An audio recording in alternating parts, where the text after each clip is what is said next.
आजकल देश भर के YouTube कंटेंट क्रिएटर्स में डर का माहौल है, खासकर कि वो जो न्यूज, एजुकेशन, रिएक्शन या इंफोटेनमेंट वीडियोस बनाते हैं। कोई भी यूट्यूबर जिसने कभी भी किसी का कंटेंट, चाहे वो 4 सेकंड का ही हो सही, उसका इस्तेमाल किया है तो उस यूट्यूबर का चैनल डिलीट हो सकता है परमानेंटली। चाहे वो चैनल 7 साल पुराना हो, उसमें 700 वीडियोस हो या उसके 7 मिलियन फॉलोअर्स हो, सब कुछ गायब हो सकता है 7 दिनों के अंदर अंदर। वाह क्या सीन है। अरे एडिटर, अरे सर्जिकल स्ट्राइक नहीं, ये कंटेंट स्ट्राइक हो रहा है यूट्यूबर्स पर। मोदी जी ने नहीं करवाया है, ना ही नेहरू की गलती है। दरअसल पिछले कुछ दिनों से यूट्यूबर्स पर भर भर कर कंटेंट स्ट्राइक्स आ रहे हैं इंडिया में। यहां तक कि एस्टैब्लिश्ड क्रिएटर्स जैसे मोहक मंगल, पुण्य प्रसून, पौरुष, ठगेश, बीइंग ऑनेस्ट, इनको बख्शा नहीं गया है। साथ ही कई क्रिएटर्स को भारी पैसे देने को बोला गया है कंटेंट इस्तेमाल करने के लिए। पेनल्टी निकालो नहीं तो चैनल तुम्हारा डिलीट हो जाएगा। इनमें से कईयों को तब मालूम भी नहीं था शायद कि उन्होंने कोई घोर अपराध किया है। ऐसे में सब जैसे तैसे अपनी जान बचाने की कोशिश कर रहा है। कोई बैंक भाग रहा है, कोई कोर्ट जा रहा है। इत्तेफाकन हम भी छुट्टी पर थे 2 हफ्तों से, तो बहुतों को लगा कि हमारा भी हैप्पी बर्थडे हो गया है। देशभक्त के फैक्ट्स और सटायर से छुट्टी हो गई। भक्त बनर्जी तो महाखुश। अब बीबी के अच्छे दिन भी आ सकते हैं। देशभक्त पर भी कंटेंट स्ट्राइक लग सकता है, खासकर कि अगर यूट्यूब ने अपना रवैया जल्दी नहीं बदला या फिर कोर्ट्स ने अपना काम ठीक से नहीं किया। पिछले 1 हफ्ते से सोशल मीडिया पर हम देख रहे हैं यूट्यूबर्स वर्सेस न्यूज एजेंसी का एक नैरेटिव चल रहा है कि एक एजेंसी खासकर कि यूट्यूबर्स के जान के पीछे पड़ा हुआ है। लेकिन यह नैरेटिव थोड़ा सा मिसलीडिंग है, थोड़ा सा काउंटर प्रोडक्टिव भी हो सकता है। कोर प्रॉब्लम किसी एक एजेंसी या इंडिविजुअल में नहीं है। कोर प्रॉब्लम है यूट्यूब की flawed America made 3 strike rule में। यह बात सही है कि आज एक इंसान ने इसे वेपनाइज किया है, मोनेटाइज किया है, कल 5 लोग और करेंगे। फिर किस किस को आप गाली बकते फिरोगे, किस किस के खिलाफ आप मुहिम चलाते रहोगे। इसीलिए देशभक्त के आज के एपिसोड में जानने की कोशिश करेंगे कि YouTube खुद अपने न्यूज, इंफोटेनमेंट कंटेंट क्रिएटर्स के खिलाफ क्यों हो गया है। कैसे हमारे देश में न्यूज इंफॉर्मेशन का जो आखिरी इंडिपेंडेंट जरिया था वो खत्म होने के कगार पर आ चुका है। कैसे ये 3 स्ट्राइक रूल जो है ये एक बीमारी है जो हमारे यहां पैदा भी नहीं हुई थी, और क्यों यूट्यूबर्स को अपने प्लेटफॉर्म को बदलने की अब कोशिश करनी होगी, चाहे वो लेफ्ट से हो, राइट से हो, इंफोटेनमेंट हो या एंटरटेनमेंट क्रिएटर हो। एंड बोनस, जनता, आप व्यूअर्स इस मुद्दे में क्या कर सकते हैं कि इंडिपेंडेंट कंटेंट क्रिएटर्स का खात्मा ना हो जाए। इस एपिसोड को प्लीज पूरा देखिए, इसे शेयर करिए, इसे डाउनलोड करिए। कोई कंटेंट रिस्ट्रिक्शन नहीं है। यह हमारे लिए मुद्दा उतना ही इंपॉर्टेंट है जितना आपके लिए है। मैंने अगर आपको न्यूज चाहिए, अगर आपने व्हाट्सएप यूनिवर्सिटी में एनरोल कर लिया है तो फिर कोई दिक्कत नहीं होगी आपको। WhatsApp forward, good morning, good evening से आपका काम चल जाएगा। कोई भी टीवी न्यूज चैनल हो, यूट्यूब पर न्यूज कंटेंट क्रिएटर हो, किसी भी बड़ी खबर को कवर करते समय रिसर्च के साथ साथ अलग अलग जगह से कंटेंट लेता है। इसमें कुछ लाइसेंस्ड कंटेंट होता है और कुछ अंडर फेयर यूज कंटेंट आता है। जैसे कि रफ एग्जांपल देता हूं तो सुशांत सिंह राजपूत के केस के समय चैनल्स ने भर भर कर रिया चक्रवर्ती के इंस्टाग्राम से उसके बिकनी फोटोज उठाकर उसे अच्छी तरीके से मेन स्ट्रीम मीडिया में यूज किया था। अब जेल में बैठी रिया से तो परमिशन नहीं लिया था कंटेंट यूज करने से पहले, लेकिन क्योंकि मामला पब्लिक इंटरेस्ट का था, न्यूज़वर्दी था, रिया के इंस्टाग्राम पेज से यह इंफॉर्मेशन आपने लिया अंडर फेयर यूज, उसके दायरे में आता है फेयर यूज के। ठीक उसी तरीके से किसी न्यूज चैनल के कवरेज की आलोचना करते वक्त अब उस चैनल का थोड़ा बहुत फुटेज आप जरूर दिखाओगे, एंकर्स की बाणी आप जरूर सुनाओगे। नो माय डियर फ्रेंड, मैं तुम्हें कहता हूं, कहता हूं और बताओ। फेयर यूज की मर्यादा यह कहती है कि जब तक आप कंटेंट को होलसेल में कॉपी पेस्ट नहीं कर रहे हो, उसमें वैल्यू ऐड कर रहे हो, उसमें आलोचना कर रहे हो, कमेंट्री कर रहे हो, लोगों को एजुकेट कर रहे हो, वो फेयर यूज के दायरे में आता है।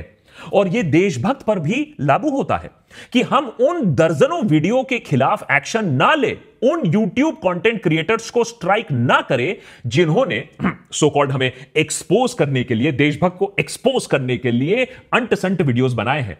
ऑल्दो इन अंटसंट वीडियोस में काफी झूठ है, डेफेमेटरी कंटेंट है, लेकिन हमने कहा अरे छोड़ो, फ्री में पब्लिसिटी हो रही है, लोग जल रहे हैं, ऐसी चीजों में स्ट्राइक लगाना सही बात नहीं है, जबकि हम यह काम कर सकते थे।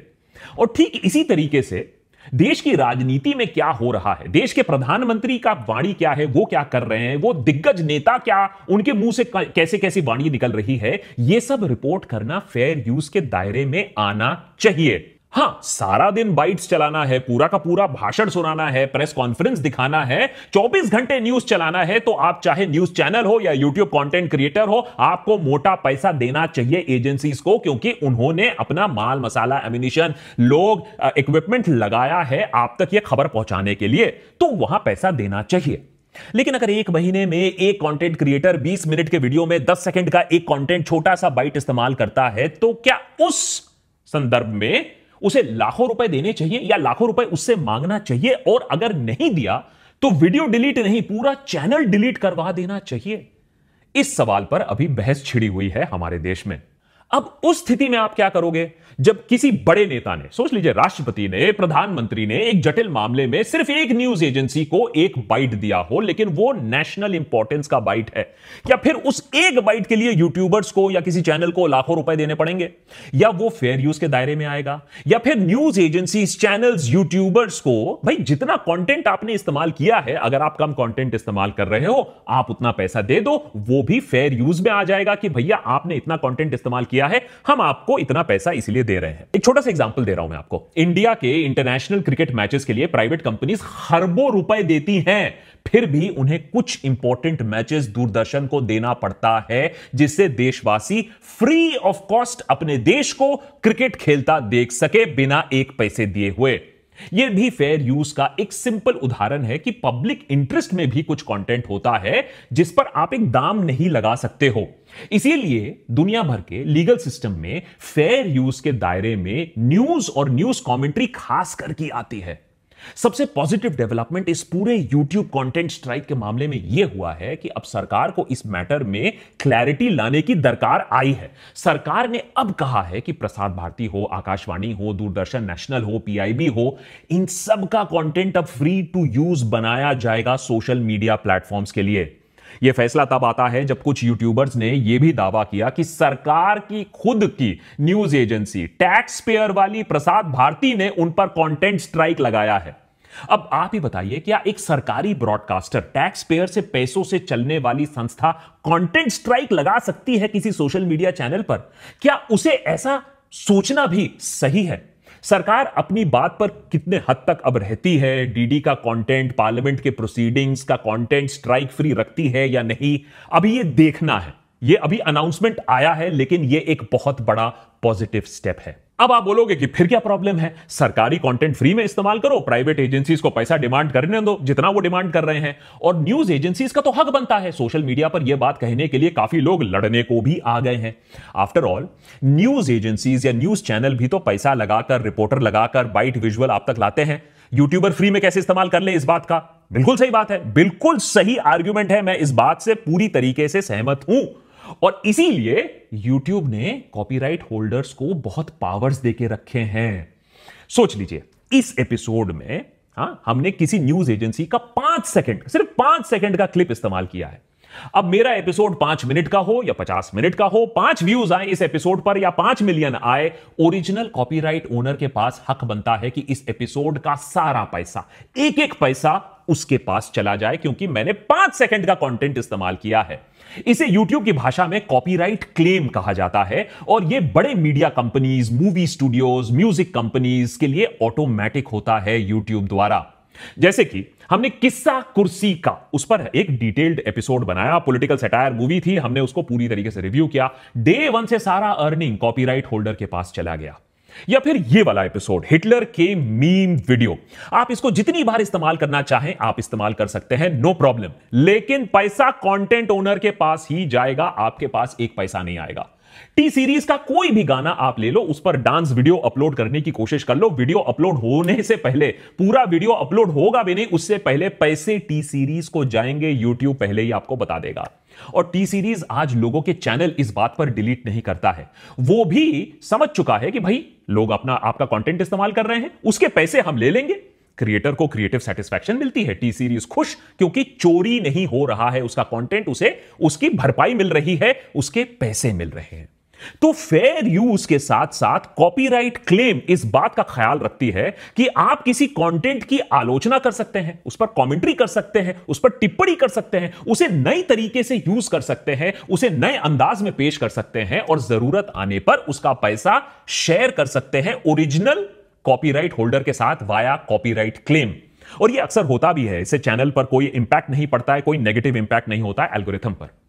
लेकिन फिर जब कॉपीराइट क्लेम ऑलरेडी है, अच्छे से काम भी कर रहा है, तो कॉपीराइट स्ट्राइक की क्या जरूरत पड़ी? लोगों के चैनल को डिलीट करने की जरूरत क्यों आन पड़ी?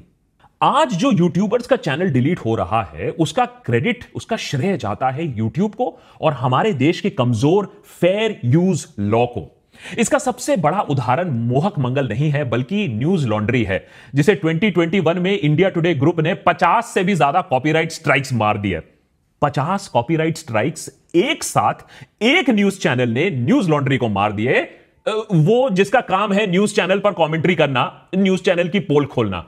अरे चैनल के कंटेंट दिखाए बिना चैनल को एक्सपोज कैसे करोगे भाई? ये मेगा स्ट्राइक संभव हुआ क्योंकि हमारे देश में कॉपीराइट लॉज दादा आजम के जमाने के हैं। फेयर यूज का कॉन्सेप्ट ठीक से डिफाइन तो है ही नहीं। एआई और डिजिटल इंटेलेक्चुअल प्रॉपर्टी जैसी चीजों को तो आप भूल जाओ। और 40 मिनट के वीडियो में 4 सेकंड का कंटेंट आप लगा सकते हो या नहीं, किसी की आलोचना कर सकते हो या नहीं, बिना किसी का सामान चोरी किए उस पर कमेंट्री कर सकते हो या नहीं, हमें पता नहीं है, क्योंकि हमारे लॉ और हमारे लीगल सिस्टम में इसे क्लियरली डिफाइन नहीं किया गया है, हमारे कोर्ट्स में प्रीसिडेंट नहीं है। जब सरकार ने इसको लेकर क्लियर नियम नहीं बनाए तो यूट्यूब ने भी कहा अरे हमें क्या पड़ी है, धो दो अपने हाथ, और बोला कि देखो भाई कंटेंट क्रिएटर, तुम कोर्ट में जाओ, हमें तो पता नहीं है, हम अपने हाथ इसमें गंदा नहीं करना चाहते हैं। तो वो तो न्यूज लॉन्ड्री के पास अच्छे लॉयर्स थे कि उन्होंने स्ट्राइक्स हटवा दिए कोर्ट में जाकर। फिर भी चैनल 2 महीने से ज्यादा ऑफ एयर रहा था। लेकिन एक इंडिविजुअल क्रिएटर ऐसे में क्या करे? या तो वो पैसे दे दे या फिर डिलीट हो जाए। लेकिन इंडिया टुडे द्वारा कंटेंट स्ट्राइक की स्ट्रेटेजी अमेरिका में फेल हो जाती। यूट्यूब छोड़ो, वहां तो बड़े बड़े लेट नाइट शोज, बड़े बड़े satire anchors, Jimmy Kimmel, Jon Stewart, Stephen Colbert, दूसरे मेन स्ट्रीम न्यूज चैनल्स के क्लिप खुद यूज करते हैं, रोस्ट करते हैं, खरबों लोग ये कंटेंट कंज्यूम करते हैं और ये फेयर यूज के दायरे में आता है। वहां 4 सेकंड का क्लिप लेकर अगर आप किसी को कंटेंट स्ट्राइक करने जाओगे तो यूट्यूब भी हंसेगा और कोर्ट्स भी हंसेंगे आपके ऊपर, क्योंकि फेयर यूज का मतलब साफ तौर से लिखा गया है उनके लीगल सिस्टम में। यूएस लॉ में लिखा गया है कि अगर कॉपीराइट कंटेंट को आप क्रिएटिव एक्सप्रेशन दे रहे हो, उसे क्रिएटिवली इस्तेमाल कर रहे हो, तो यह अलाउड है, यह लीगल है। इसीलिए न्यूज में फेयर यूजेज का जो स्कोप है वो बहुत ज्यादा है। बतौर से आप किसी फिक्शनल नॉवेल, किसी मूवी या किसी सॉन्ग को अगर आप कॉपी करने की कोशिश कर रहे हो तो वहां आप पर स्ट्राइक लग सकता है, लेकिन न्यूज कंटेंट नहीं। एजुकेशन हो, रिसर्च हो, स्कॉलरशिप हो, क्रिटिसिज्म हो, न्यूज रिपोर्टिंग हो, कमेंट्री हो, टीचिंग हो, यहां कंटेंट आप इस्तेमाल कर सकते हो। कॉपीराइट कंटेंट छोटी छोटी मात्रा में आप लीगली इस्तेमाल कर सकते हो। आपका चैनल कोई डिलीट नहीं करेगा, आपसे पैसे कोई नहीं मांगेगा। इंग्लैंड में भी डॉक्ट्रिन ऑफ फेयर डीलिंग साफ तरीके से बताता है कि फेयर यूजेज क्या होता है। Section 29, section 30 of the copyright designs and patents act 1988 कहती है कि 3 जगह पर आप फेयर डीलिंग या फेयर यूज कर सकते हो, वो लेजिटिमेट है, वो अलाउड है। नंबर 1, पर्पस ऑफ रिसर्च और private study. Number 2, purpose of criticism, review और quotation. And number 3, for the purposes of reporting current events. यहां आप कॉपीराइट सामान यूज कर सकते हो। इसीलिए YouTube ने कॉपीराइट स्ट्राइक का कॉन्सेप्ट फिर इंट्रोड्यूस किया कि फेयर यूज से ज्यादा जब कोई कंटेंट पूरा का पूरा चोरी कर रहा है, जैसा कि मानो घंटों तक आपने वीडियो गेम कंटेंट चोरी किया, अपने चैनल पर लगा दिया, घंटों का म्यूजिक कॉपी किया, उसको एक ट्यून में डाल दिया या रीमिक्स बोलकर उसे फिर से रिलीज कर दिया, या फिर किसी मूवी को पूरी तौर पर YouTube पर अपलोड कर दिया। ऐसे कॉपीराइट थेफ्ट के लिए, ब्रेजन एक्ट्स के लिए YouTube ने कॉपीराइट स्ट्राइक बनाया और यह फैसला लिया कि 90 दिनों में अगर 3 ऐसे संगीन कॉपीराइट स्ट्राइक्स आएंगे तो आपका पूरा का पूरा चैनल गायब हो जाएगा। यह कॉपीराइट थेफ्ट को रोकने के लिए एक सिस्टम बनाया गया था। अमेरिका और इंटरनेशनल लॉ के हिसाब से बनाया गया पॉलिसी कभी भी 4 या इवन 40 सेकंड के फुटेज को कंटेंट वायलेशन नहीं मानता था। लेकिन इसी पॉलिसी को जब आप इंडियन कॉन्टेक्स्ट में आप डाल देते हो तो 4 सेकंड का कंटेंट भी कॉपीराइट क्लेम नहीं, कॉपीराइट स्ट्राइक में शामिल हो जाता है। जब तक कि आप में इतनी शक्ति ना हो, आपके पास लॉयर्स इतने ना हो जो कोर्ट में जाकर आपके लिए केस लड़ेंगे। क्योंकि हमारी सरकार ने साफ तौर पर फेयर यूज को डिफाइन नहीं किया है और टाइम अब आ चुका है कि अब इस मैटर को सुप्रीम कोर्ट देखे और इस मैटर को सेटल कर दे और हमें भी बता दे कि हम क्या यूज कर सकते हैं, क्या नहीं यूज कर सकते हैं। लेकिन कहीं ना कहीं कोर्ट्स तो छोड़ो, यूट्यूब को भी देखना चाहिए कि उसकी अमेरिका में बनी, अमेरिका के लिए इंटरनेशनल पॉलिसी के लिए इंडिया में कैसे इस पॉलिसी को वेपनाइज किया जा रहा है, कैसे चैनल्स को कुछ सेकंड के कंटेंट के लिए बंद किया जा रहा है या उनसे पैसे मांगे जा रहे हैं। क्या अमेरिका में ऐसा करना, और वो भी इतने सारे यूट्यूबर्स के साथ करना, संभव होता? The answer is a clear no.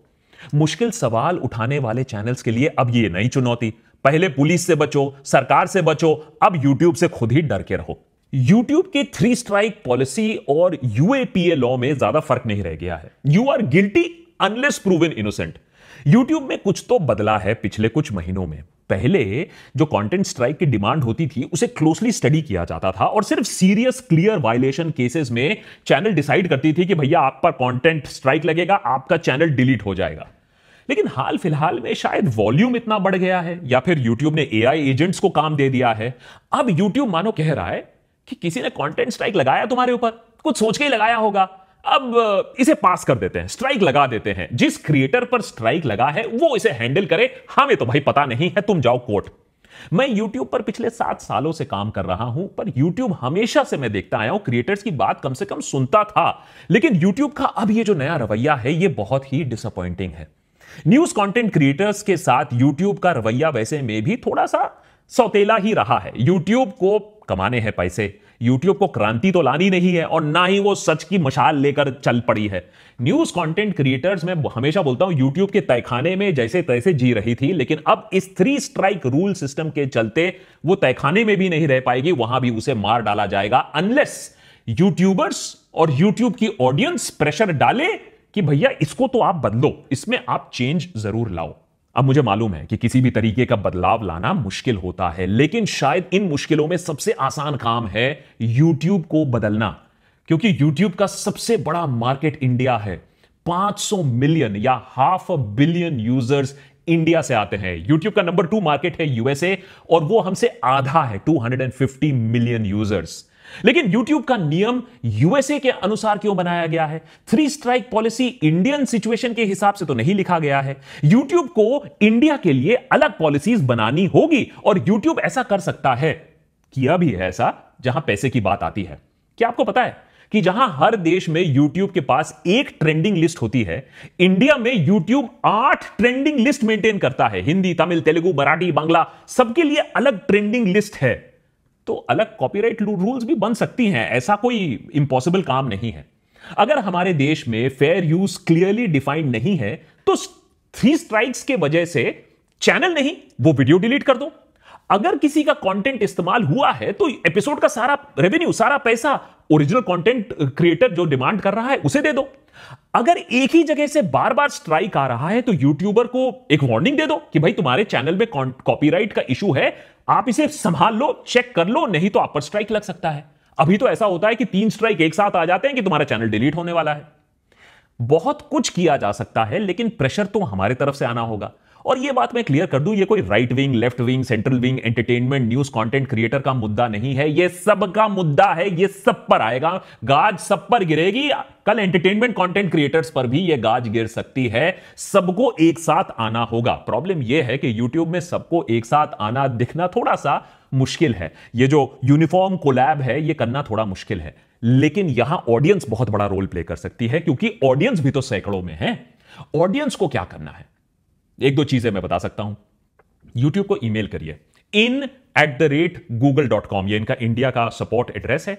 यहां मेल करके लिखिए कि आपकी 3 स्ट्राइक पॉलिसी कैसे कंटेंट क्रिएटर्स को मार डाल रही है। उन्हें रिक्वेस्ट करिए कि अपने पॉलिसीज को मॉडिफाई करिए, बदलाव जरूर आएगा।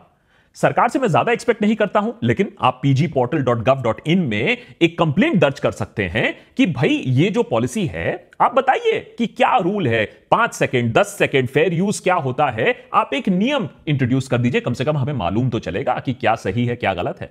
आप सुप्रीम कोर्ट में भी गुहार लगा सकते हैं, supreme.court@nic.in में ईमेल लिखकर सुप्रीम कोर्ट को भी आप बोल सकते हैं। Suo motu cognisance supreme court भी ले सकती है कि भाई YouTube content creators, news creators एक स्तंभ बन चुकी है इंडिपेंडेंट मीडिया का और उन्हें खत्म किया जा रहा है, प्लीज इस पर आप जरूर निगरानी रखिए।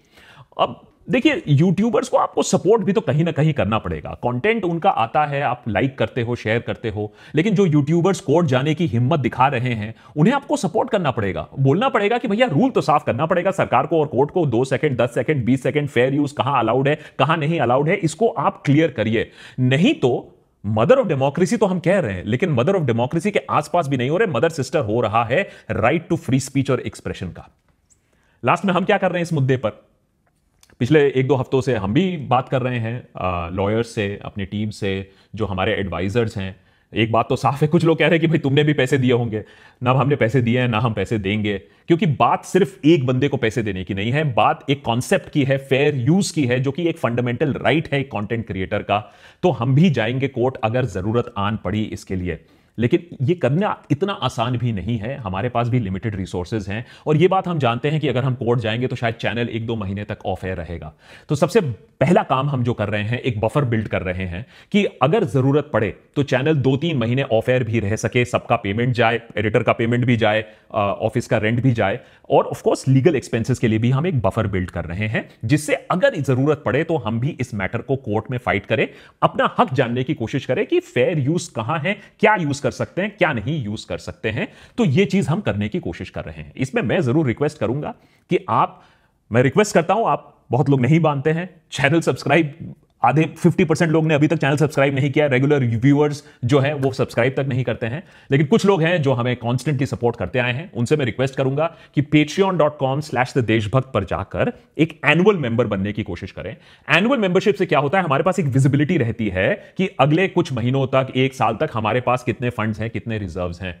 फाइनली मैं कहूंगा कि अगर आप सपोर्ट फाइनेंशियली ना कर पाए, जरूर इसको शेयर करिए, डाउनलोड करिए, इस चीज पर बात करिए, क्योंकि बात एक स्तंभ की है, बात इंडिपेंडेंट कंटेंट क्रिएटर्स की है, और उसे उन्हें कैसे खत्म किया जा रहा है। Finally news, commentary, roasts, opinions, ये रहेगा या नहीं रहेगा, आज हम उस बेंड पर हैं, उस कगार पर हैं। इसमें आपका सपोर्ट बहुत जरूरी है, नहीं तो ये सारी चीजें बहुत जल्द खत्म हो जाएंगी।